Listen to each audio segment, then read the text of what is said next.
Hello, hello, je suis ravie de vous retrouver pour cette guidance Oracle Astro des Béliers et Ascendant Bélier pour le mois de juin 2023. Alors, la saison du Gémeaux est plutôt très favorable pour vous puisque vous êtes très en harmonie avec ce signe d'air et qui est positionné dans votre maison 3, la maison de la communication, des invitations, des frères et des sœurs, des mouvements, des petits voyages, vous voyez, des week-ends qu'on pourrait avoir, l'envie de s'acheter une nouvelle voiture, une moto. Tous ces plaisirs, tous ces besoins qui nous amènent à bouger. D'autant plus que le bélier a plutôt la bougeotte, il a besoin de dépenser toute l'énergie qu'il a en surplus. Mercure sera positionné dans cette maison 3 qui va amener beaucoup de réflexion, un travail mental très important et plus particulièrement le besoin de communiquer, que ce soit sur les réseaux, que ce soit dans la publicité, que ce soit la recherche d'idées, la volonté de se, comment dirais-je, de se former, par exemple, ou de former les autres. En tout cas, on est dans ces échanges très importants. Lorsque les planètes vont passer en Cancer, qui n'est pas un signe ami du Bélier, il sera positionné dans votre maison 4, qui est la maison du foyer, de la famille. C'est vrai que vous allez être un petit peu plus introverti, peut-être un peu plus, comment dire, recentré sur la famille et le foyer. C'est quelque chose qui va être important pour vous. Ce qui va être très très intéressant, c'est que Vénus, à partir du 6 juin, se positionne dans votre maison 5 pendant 4 mois, jusqu'à début octobre, je crois que c'est le 8 octobre exactement. Elle vient rejoindre Mars, qui est déjà positionné dans le Lion, pendant tout le mois, en tout cas, entre 5 et 23 degrés. Alors, cette Vénus, c'est l'amour, c'est la beauté, c'est l'abondance financière, et positionnée dans cette maison 5, peut amener un amour nouveau, la volonté de faire un enfant. Ça peut être aussi, pour tous les artistes, une période hyper créative et de réalisation. Une très belle période de coups de bol, si vous jouez. Ça peut être des bons moments de chance et des rentrées financières par la chance, par le jeu. Non pas que je veuille vous pousser au jeu, mais les jeux de hasard font partie de la maison 5 et Vénus amène quand même l'épanouissement, plus en Lion, et le Lion représente la maison 5. Donc, de toute façon, pour tout un chacun, donc automatiquement, ça favorise tout ça. Ça favorise les spectacles, les loisirs. Si vous êtes dans des activités, vous êtes bélier ou ascendant bélier, et avec des activités liées au plaisir, au loisir, au théâtre, au cinéma, à toute cette créativité, vous êtes des plus favorisés. C'est un moment où on va rayonner. Ça va être assez extraordinaire et voilà, c'est plutôt très favorable. Vous avez Pluton qui est positionné dans votre maison 11 quand il est en Verseau, qui amène une transformation au niveau de votre réseau professionnel et personnel, de vos amis. Il peut y avoir des personnes qui sortent de votre vie. Vous savez, l'amitié, c'est comme l'amour. Il y a souvent des fins, il y a des débuts et des fins, donc il y a des gens avec qui on n'est plus en accord, on n'a plus la même façon de voir les choses, on peut avoir été trahi aussi, hein.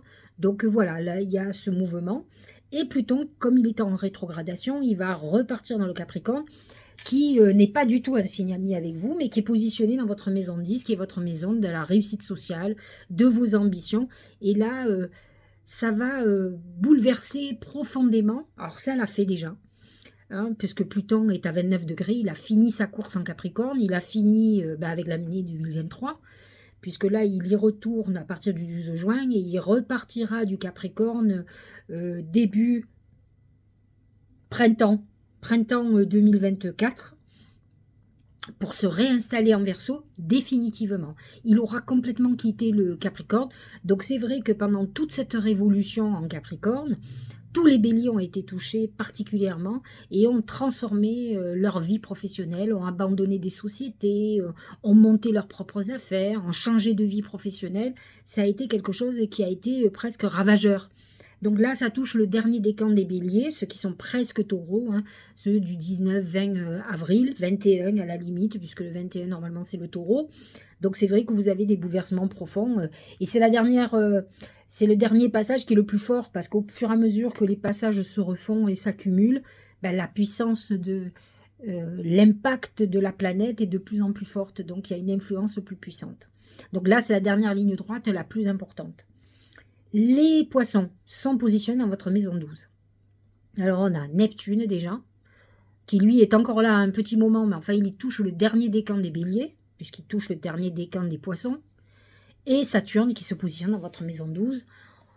Saturne, c'est Chronos, le dieu du karma. Cette maison 12, elle est très karmique aussi. Donc si vous êtes en pleine période d'épreuve, posez-vous la question de ce que vous avez à comprendre. Il faut comprendre les leçons de vie pour vous en libérer. Saturne, fondamentalement, va vous limiter, peut vous frustrer, peut vous demander de comprendre pourquoi vous êtes en épreuve. Qu'est-ce que vous n'avez pas fait? Qu'est-ce que vous avez à apprendre? Alors là, pour le coup, ça touche les premiers décans, les béliers du mois de mars. Vous allez vous dire, mais on avait Jupiter dans notre signe, là maintenant on a... Eh oui. En principe, Saturne suit. Il y a d'abord Saturne et après Jupiter. Et là, Jupiter a déjà passé dans le bélier. Et il sera en bélier que dans 2 ans et demi. Donc, il va être de nouveau dans votre signe. Donc, les 5 ans à venir, là, c'est pas qu'ils sont pas bons. C'est que, de toute façon, si vous faites de la résistance, que vous ne voulez pas changer des choses, que vous remettez pas en question, ça c'est un gros problème chez les béliers, ascendant bélier. Pas tous, mais vraiment. Pourquoi? Parce que ce sont des signes têtus. Dans l'obstination, vous avez du mal à ouvrir votre esprit. Écoutez-moi, ça va être très dur. Donc, il vaut mieux se remettre en question. À un moment donné, baissez votre ego et comprenez ce qu'il y a à comprendre. Ne pensez pas que vous êtes les rois du monde. Là, vous allez rentrer dans une période où le contrôle va vous échapper. Alors que vous êtes dans une période où vous devriez avancer, puisque Jupiter vient de se positionner dans votre maison 2, qui est la deuxième étape, puisque Jupiter est passé dans votre signe. Et là, on est dans une phase où on peut amasser beaucoup d'argent, on peut être très heureux.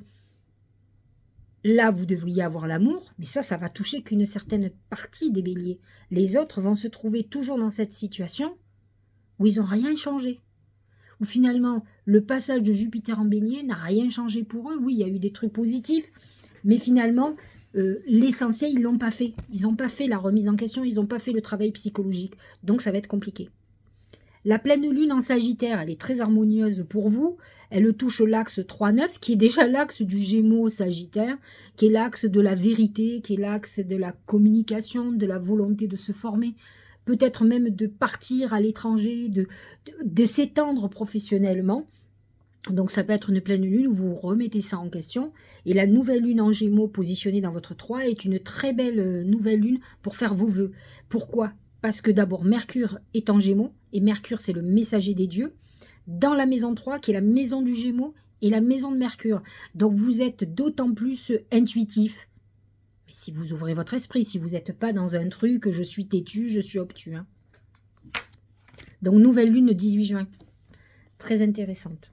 Allez, commençons par l'oracle magique du mar de café. C'est mon nouvel oracle que vous pouvez acheter soit en tapant, en allant sur mon site sylviecariou.com, soit en allant directement sur notre site d'éditeur, 13trèfleédition.com. Donc voilà, 13 comme le chiffre 13, bon moi j'écris en toutes lettres, et trèfle comme le trèfle à 4 feuilles. Voilà pourquoi ça s'appelle comme ça. Allez, c'est l'aigle. L'aigle représente dans le mar de café le Gémeaux. Donc c'est les planètes en Gémeaux que vous avez. C'est la pleine lune, c'est la nouvelle lune en Gémeaux. Voilà ce qu'il a à vous dire. Il vous dit, attention, c'est une pleine lune importante, c'est une nouvelle lune importante. Je suis dans une phase d'élévation. Bah oui, avec Jupiter qui est passé dans votre signe, vous devriez être en phase d'évolution. Au contraire, où vous avez l'impression d'être le roi du monde, comme l'aigle d'ailleurs. C'est un moment où on est visionnaire, où on sait ce qu'on va faire. Je vous l'ai dit, cette nouvelle lune et cette pleine lune sont des pleines lunes et nouvelles lunes où vous devez faire vos vœux parce que vous allez être hyper intuitif, hyper connecté. Je vous l'ai dit, le Gémeaux, Mercure en Gémeaux, maison 3, il y a le global pour être connecté à notre intuition et à nos guides. Donc c'est le moment ou jamais d'utiliser ça. L'aigle annonce aussi des voyages par avion, des mouvements pour des béliers, ascendant bélier sur ce mois de juin. Voyons en détail tous les thèmes. Alors, professionnel et financier, c'est le bébé. Ah ben, c'est un nouveau départ professionnel, nouvelle société qui se crée, nouveau job, nouvelle idée, reprise d'études, hop, on change d'orientation. On est dans un point de démarrage. Alors, nouveau démarrage au niveau financier, c'est plus inquiétant. Ça veut dire que peut-être avant, vous avez perdu. Mais en tout cas, on part sur des bases nouvelles, même financièrement, peut-être avec des nouvelles intentions ou à se dire, allez, je vais faire attention, je vais être moins excessif. Bon, à vous de faire attention.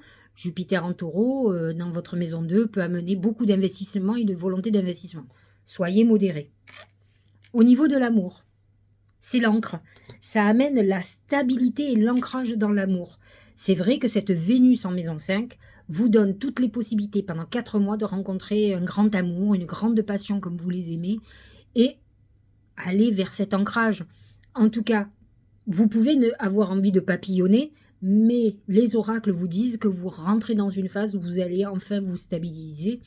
Jupiter en bélier vous a changé quand même.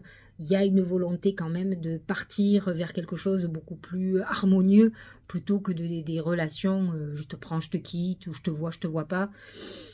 De toute façon, Saturne en maison 12 va vous montrer ce que vous devez faire et peut-être avez-vous eu des déboires par le passé, il n'y a pas si longtemps, qui vous ont fait faire des prises de conscience. En tout cas, je l'espère, la prise de conscience va être importante. Au niveau de la santé, c'est l'eau. L'eau représente vraiment la santé. Saturne en poisson, Neptune en poisson dans votre maison 12, c'est santé morale déjà. Vous pouvez avoir des hauts et des bas psychologiques, ça peut être terrible. L'eau, c'est l'émotion, donc on est dépressif, on attrape tout ce qui passe parce qu'on est en fragilité. Il faut que vous vous requinquiez. Il faut reprendre du poil de la bête. Ne vous laissez pas abattre. En tout cas, il faut vous concentrer sur votre santé. N'oubliez pas que Saturne en poisson vous met en épreuve, donc il est possible que vous soyez limité. Vous pouvez vous faire mal, c'est-à-dire comme vous êtes souvent très sportif ou très impulsif, vous pouvez vous être blessé, avoir eu un accident qui vous immobilise. Alors vous allez être comme un lion en cage. Mais peut-être que vous devriez réfléchir pourquoi on vous a immobilisé et justement avoir des réflexions intelligentes sur l'avenir et peut-être ce que vous voulez changer dans votre vie. On va parler maintenant du Tao. La vérité intérieure, sagesse du cœur, vision, clarté, pureté, connaissance intuitive, conscience, reconnaissance de l'illusion. Bah, c'est Neptune en poisson, dans votre maison 12, hein, qui fait que il va falloir, ça peut être des moments pas faciles, mais ce côté, ce retour à l'intérieur de vous va vous apporter de la clarté. La pleine lune, Gémeaux, Sagittaire ou Sagittaire Gémeaux comme vous voulez, amène la lumière sur des choses qui étaient sombres. Donc amène de la clarté, donc de la lucidité, de la prise de conscience. Ça peut être une pleine lune très importante et qui vous montre certaines choses que vous vouliez cacher sous le tapis, ça c'est possible, mais ou peut-être que vous ne voyez pas, vous étiez peut-être dans un truc illusoire. Par habitude, j'ai eu il n'y a pas très longtemps, je crois, quelqu'un qui était bélier au téléphone, qui m'a dit, qu'est-ce que vous voyez? J'ai dit, bah, vous êtes dans une relation qui ne va pas durer, quoi. Elle m'a dit, oui, j'ai l'impression que c'est un feu de paille. J'ai dit, bah, tout à fait, plus consciente. Mais quand elle a vu la personne, elle a eu coup de foudre. Puis elle s'est rendue compte que c'était un coup de cœur, mais que c'était pas l'homme de sa vie, pas du tout même. Donc, alors c'est bien parce que c'est quelqu'un où l'intuition a repris le dessus, et même la lucidité, parce qu'elle a vu comment se comportait la personne, donc elle s'est dit, non, c'est pas l'homme de ma vie. Mais en attendant, il est très important de sortir de l'illusion ou de vos rêves, de ce que vous avez envie de croire. Parce que c'est pas parce que vous avez une relation passionnelle que c'est de l'amour profond. Il y a une vraie grande différence entre quelque chose de dévorant et quelque chose de profond qui va durer et qui est quelque chose qui va vous sublimer, qui va vous mettre dans un cocon, qui va vous rassurer, Ah, c'est sûr, c'est beaucoup moins passionnel, mais ça a le bénéfice de durer dans le temps. Tout dépend ce que vous voulez. Ou en tout cas, si vous cherchez l'amour, bah, les grandes passions, elles ne durent pas, hein.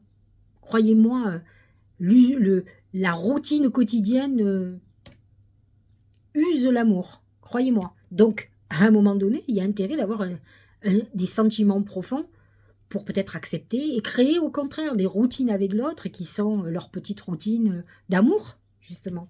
Allez, la bonne nouvelle, bah, c'est une très bonne nouvelle en vous réjouissant du bonheur d'autrui, du succès d'autrui, ils rejaillissent naturellement sur vous. C'est surtout une colombe qui vous annonce des bonnes nouvelles, une nouvelle d'amour, quelqu'un qui arrive, ou quelqu'un qui vous donnait pas de nouvelles, qui va vous en donner. Ça peut être quelqu'un qui vous retrouve ou qui vous annonce, qui habite ailleurs, qui vous annonce venir un week-end ou quelque chose comme ça. En tout cas, vous avez des nouvelles qui sont plutôt très favorables, qui sont annoncées ce mois-ci. De toute façon, je vous l'ai dit, Mercure étant en Gémeaux dans un signe ami, acceptez les invitations, sortez, allez sur les réseaux, allez sur une application de rencontre. Il y a des chances que vous fassiez une rencontre coup de cœur extraordinaire. Incarnez sa réalité et son être. Incarne et accepte pleinement qui tu es, le cœur de ton âme. Quand tu te laisses exister, vibrer, rayonner véritablement, c'est comme si tout prenait sa juste place. En fait, c'est rare que les béliers soient hypocrites parce qu'ils sont très entiers. Ils sont très en accord avec eux et d'ailleurs, ce qui leur vaut beaucoup de conflits parce qu'ils ont tendance à dire ce qu'ils pensent, sans filtre. Alors, je ne dis pas qu'il ne peut pas y en avoir, mais fondamentalement, ils sont souvent en accord avec eux. Quand ils n'aiment pas, ils n'aiment pas, et ils le disent ou ils le font comprendre. Donc, j'ai envie de vous dire que si on vous demande d'incarner votre être, c'est d'être entier, d'être vraiment bélier, pour le coup. Un peu moins le bélier têtu, mais un petit peu plus le bélier authentique, naturel, comme un enfant qui naît. Parce que c'est ça le bélier. C'est le moment où l'enfant crie. Il est authentique, il vient de vivre, mais il est sans filtre. Un enfant, il joue pas. Un bébé, je parle. J'espère que cette guidance vous aura éclairé. Je vous souhaite un très bon mois de juin. N'oubliez pas, pleine lune et nouvelle lune, très favorable pour vous. Donc, à vos vœux. Faites des vœux intelligents hein, pour les mois arrivants. Réalisables, hein, pas le truc style je veux le loto et que vous jouez pas. Hein. Allez, je vous dis au mois prochain.